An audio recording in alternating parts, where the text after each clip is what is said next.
वासुदेवाय।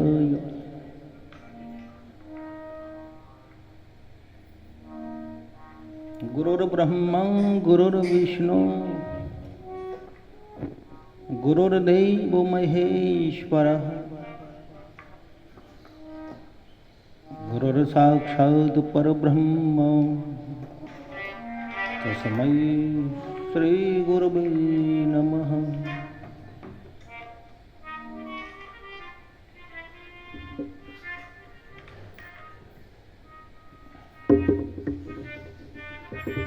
आइए हम भगवान शिव की कथा में प्रवेश करेंगे। भगवान शिव की कथा का रसास्वादन करें, क्योंकि महाराज बड़ी मुश्किल से दुर्लभ है मनुष्य लोग। 84 लाख का परकोटा तय करके और जीव मनुष्य योनि को प्राप्त होता है, नरतन प्राप्त करता है। और महाराज नरतन प्राप्त करके फिर देव आराधन करना चाहिए, क्योंकि जो हमें देह प्राप्त हुआ है मनुष्य का मानव तन, वो हमारे पुरुषार्थ से नहीं, हमारे मेहनत से नहीं, हमारे बलबूते से ये प्राप्त नहीं हुआ है। कोई चाहे कि हमने पुरुषार्थ करके मेहनत करके और ये नर्तन प्राप्त कर लिया, मानव तन की प्राप्ति कर ली, तो ये हमारा पुरुषार्थ नहीं, ये तो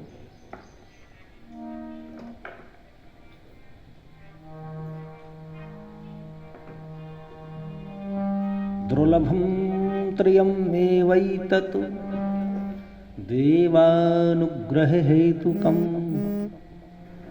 मानुषत्वं मुमुक्षुत्वं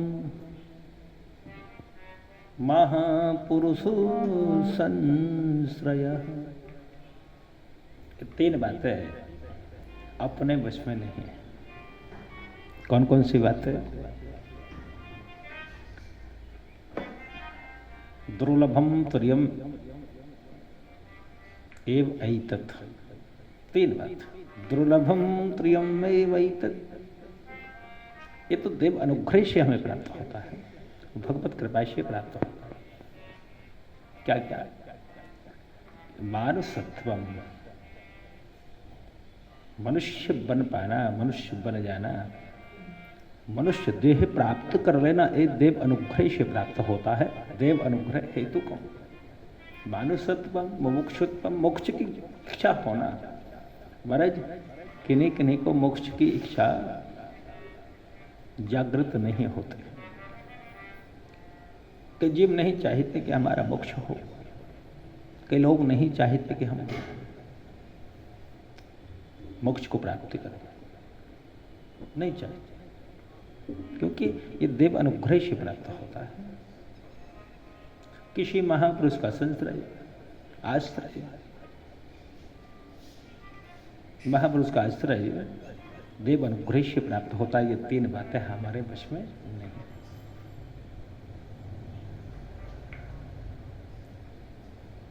आइए हम भगवान शिव की कथा का रसास्वादन करें।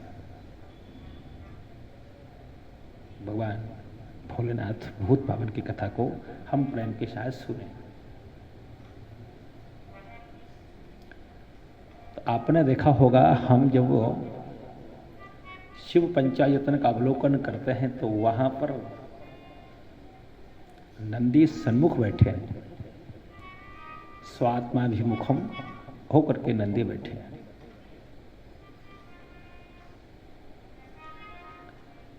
नंदी का मतलब क्या होता है? धर्म, और धर्म रूपी हमारी काया होते हैं। जैसे नंदीश्वर भगवान शिव के सम्मुख बैठे हैं, शिव का मतलब आत्मा और नंदी का मतलब काया, हमारा शरीर। हमारे शरीर को स्वात्माभिमुख होना चाहिए। हमारा शरीर हमारी आत्मा को देखे, जैसे नंदी भगवान शिव का पश्चन कर रहे हैं। ठीक उसी प्रकार से भगवान गणेश भगवान शिव को देखते हैं, वैसे ही हमारा ज्ञान हमारी आत्मा को देखे। मैया पार्वती जी जिस प्रकार से भगवान शिव को देखती हैं, वैसे ही हमारी मति हमारी आत्मा को देखे। जैसे स्कंद स्वामी हैं, जैसे कार्तिक स्वामी हैं, भगवान शिव का दर्शन करते हैं, वैसे ही हमारी ताकत हमारी शक्ति हमारी आत्मा का दर्शन करे, आत्मा का पश्चन करे।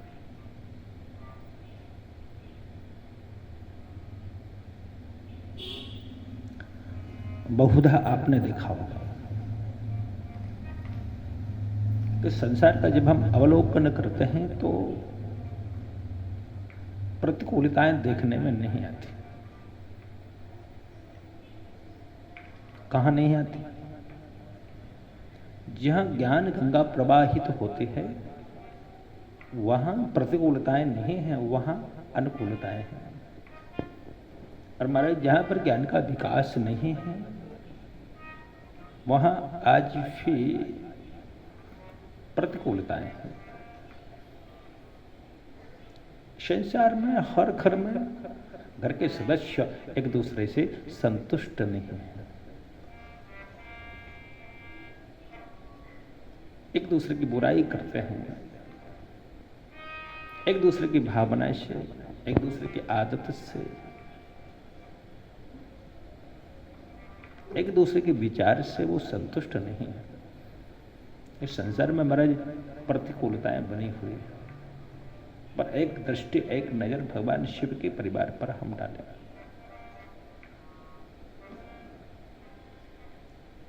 भगवान शिव कैसे हैं? अन्य किसी देवता के मंदिर में दर्शन करने जाना हो, किसी देव के मंदिर में, तो सबके अपने अपने नियम होते हैं।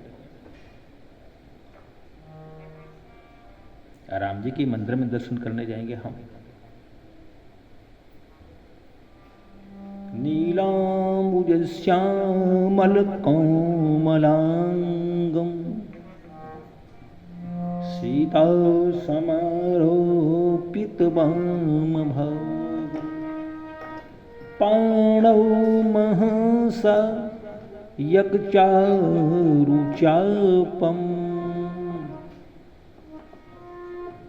नमामि रामं रघुवंशनाथ। महाराज राम जी के मंदिर में जब हम दर्शन करने जाते हैं तो हनुमान जी महाराज गदा लिए बैठे हैं और हनुमान जी महाराज कहते हैं, भैया यदि तूने मेरे प्रभु के जैसा भ्रातृ प्रेम किया है, भैया शिव प्रेम किया है, तब तो अंदर आओ, अन्यथा नहीं। और इस कलयुग में चाहे पड़ोसी से प्रेम तो एक बार हो जाए, पर भ्रातृ प्रेमी बहुत कम मिलेंगे। संख्या मात्रा भ्रातृ प्रेमियों की, भाई से प्रेम करने वालों की बहुत कम हो।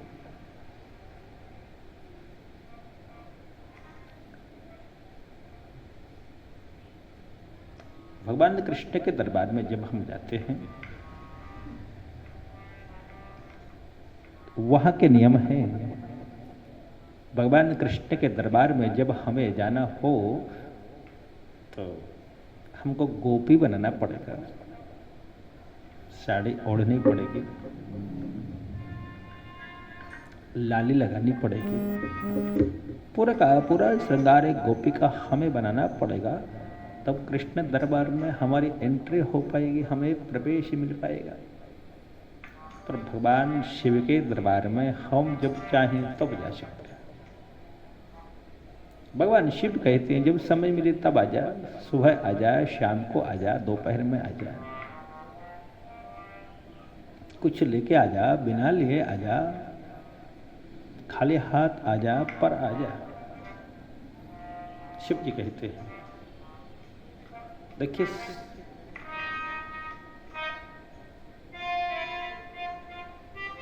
नियम है शास्त्रों का कि जब हम देव गुरु और राजा के यहाँ जाएं तो हमें खाली हाथ नहीं जाना चाहिए। हम कैसे जाएं?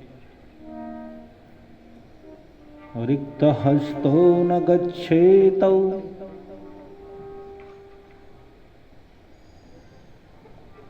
राजानाम देवता गुरु। राजा के यहाँ, देवता के यहाँ, गुरु के यहाँ हमारे खाली हाथ से हमें नहीं जाना चाहिए। रिक्त हस्त